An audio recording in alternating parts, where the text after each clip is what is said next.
Accueillir notre deuxième invité qui est déjà là d'ailleurs sur le plateau avec nous. Et je le rappelle, il s'agit de Badara Ndiaye, moniteur en secourisme et formateur en sécurité incendie, Sarah. Et on va tout de suite démarrer. Bonjour, merci encore une fois d'avoir accepté notre invitation. Le secouriste, c'est qui? C'est quoi le secourisme? Parce qu'à côté, il faut préciser que ce ne sont pas des médecins, c'est ça? Tout à fait. Merci, madame, de m'avoir invité. Je suis très honoré d'être parmi vous. Donc, le secourisme, comme vous l'avez si bien dit, ce n'est rien d'autre qu'un SVB. Un SVB, c'est un soutien vital basique. Le secourisme est une assistance apportée en urgence par des moyens techniques, pratiques, voire même thérapeutiques, en urgence à une victime. Une victime d'un accident, par exemple. Pour 3 objectifs. On vise 3 objectifs. Premier objectif, soulager la douleur de la victime. Quelqu'un qui a mal, qu'est-ce qu'il faut faire pour soulager sa douleur?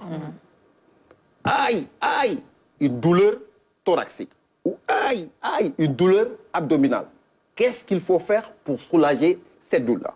Et parfois, il suffit d'une posture pour la soulager. Premier objectif.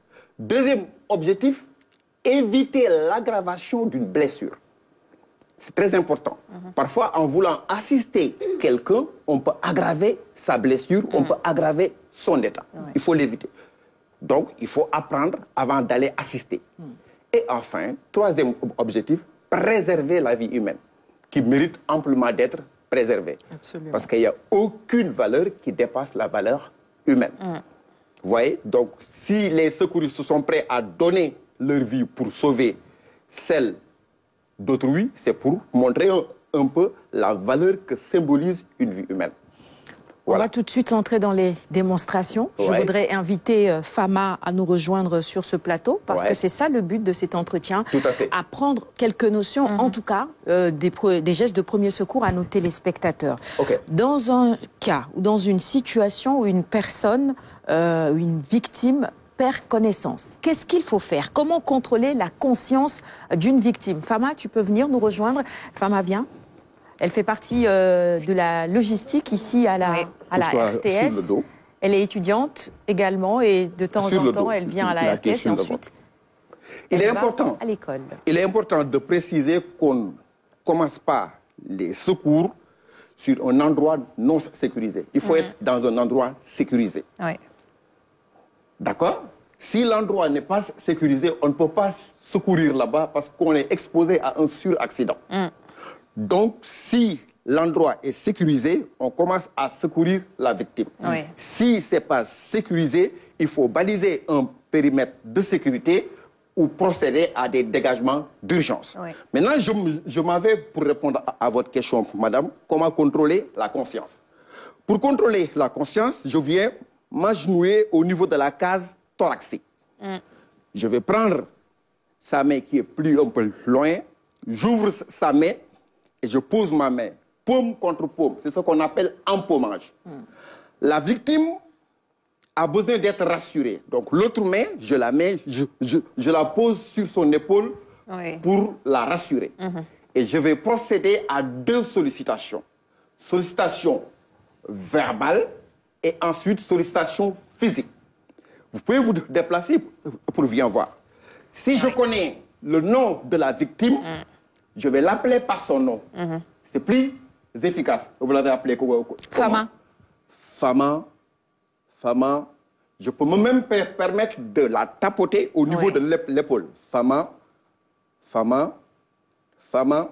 Au bout de 3 reprises, si elle ne répond pas, bon, si vous ne connaissez pas son nom, vous vous dites madame.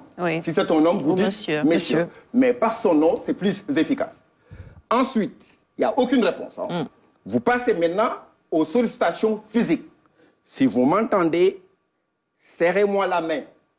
Une petite question, très courte, bien articulée. Parce qu'avec l'atteinte traumatique, vous pouvez parler ici, elle vous attend de très loin. Donc il faut bien articuler et parler suffisamment fort pour que la victime vous attende.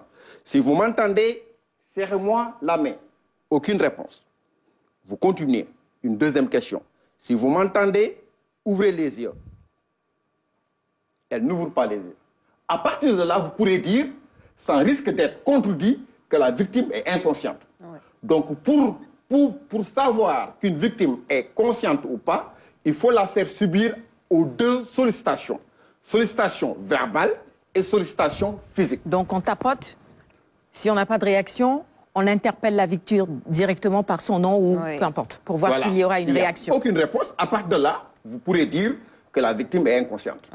Et comment on contrôle la respiration? La respiration, il faut utiliser les trois sens avec le terme mémotechnique JOY. Donc, les trois sens. JOY, c'est J, O-Y. O-Y. J comme joue, O comme oreille, Y comme les yeux. Donc, normalement, on doit dénuder la victime pour déceler le moindre mouvement.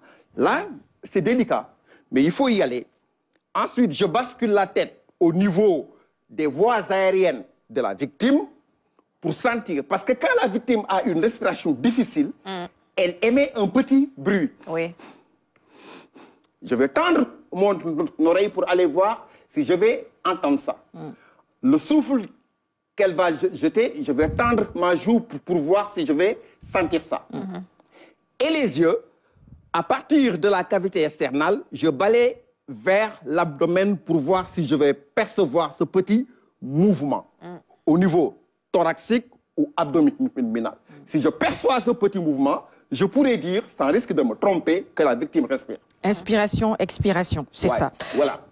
Quand quelqu'un fait un malaise, qu'est-ce qu'il faut faire? En tout cas, on va peut-être commencer par la position de mise en position latérale de sécurité. C'est ça, on en parle souvent. Mise en position latérale de sécurité, pour le faire, il faut que deux conditions soient réunies. Il faut que la victime soit inconsciente, mais respire. Oui. Elle est inconsciente, mais elle respire. Ça veut dire quoi? La respiration est instable, parce qu'elle est assise sur de l'inconscience. Donc, à tout moment, la respiration peut partir.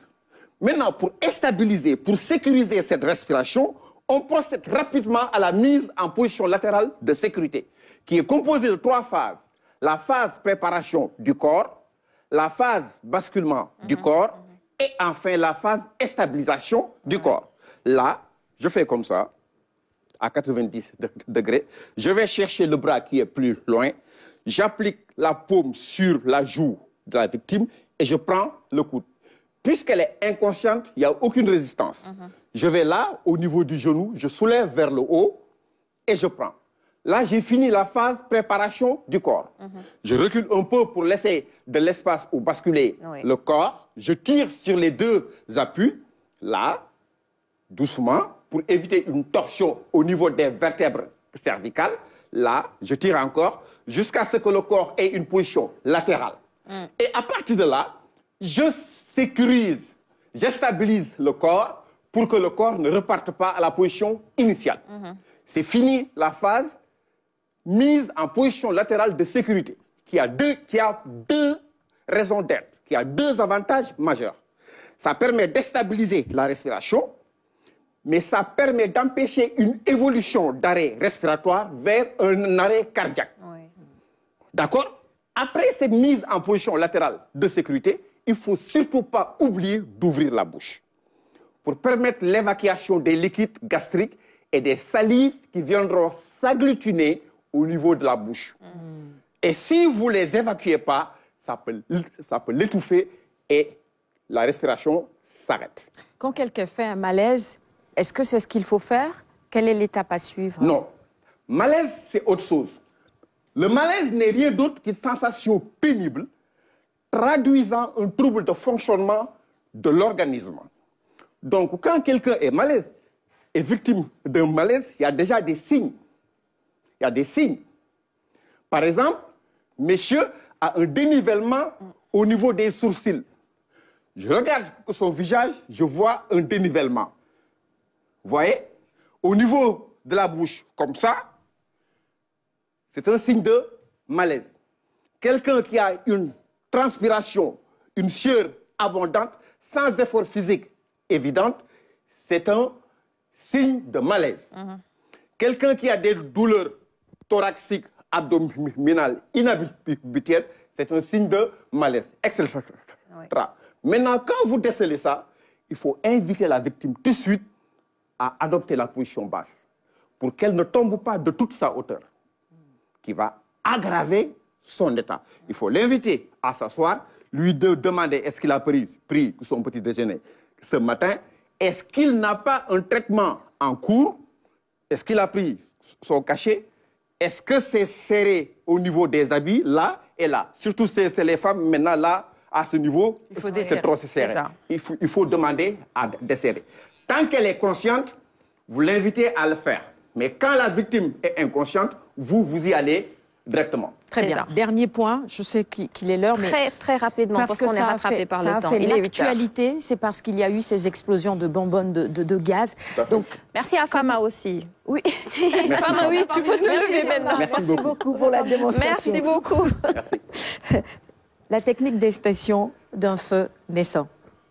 Voilà. Très rapidement. Très rapidement, ce qu'il faut rappeler d'une façon très résumée est que pour faire un feu, il faut 3 éléments.